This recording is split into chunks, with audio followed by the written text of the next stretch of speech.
Hello everybody, welcome back to the workshop. So in this video, I wanted to take and show you guys a little bit of how I've produced a new Quench tank.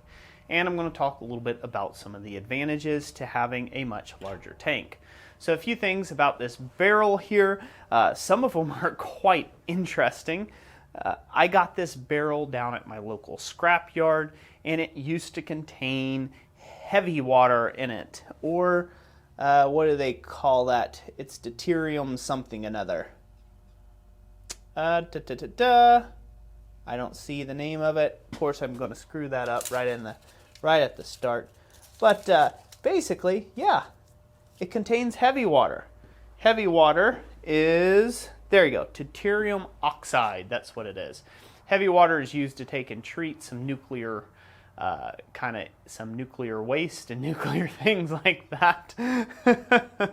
So I had to take and have this thing checked out, make sure it wasn't radioactive, and it turns out it's inert. It's a non-hazardous barrel, but definitely threw me through a loop. When I finally rolled the barrel around, I said, "Oh, sweet, there's a stainless steel barrel. I'll just buy that."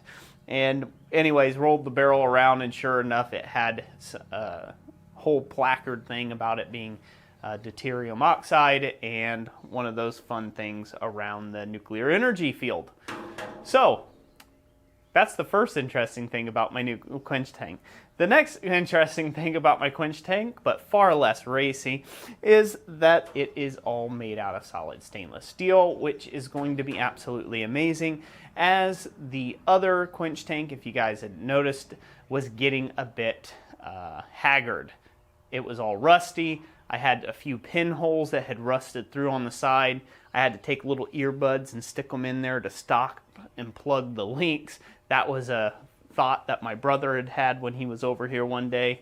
I was telling him, like, yeah, I can't fill it up past this one point. He's like, why don't you just stick an ear plug in there and that'll plug that leak? And I'm like, well, that's a smart and very hick way of doing things. So that's what we did.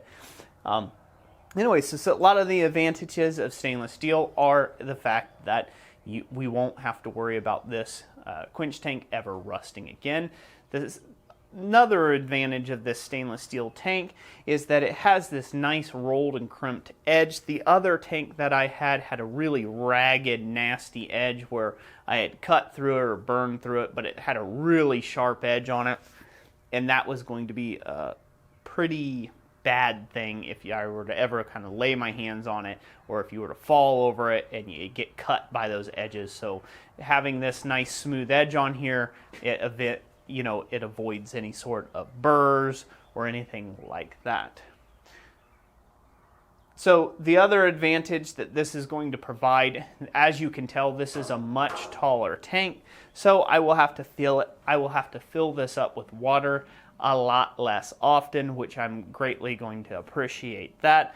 The bad thing about this tank is that because it's a full 50-gallon drum or 55-gallon drum, I will have to take and fill it with 55 gallons of water when I go to fill it. So that's going to be a pain in the butt. So I will always just, once it gets down maybe a 5 gallons or something like that, I'll just go get a 5-gallon bucket of water and dump it in.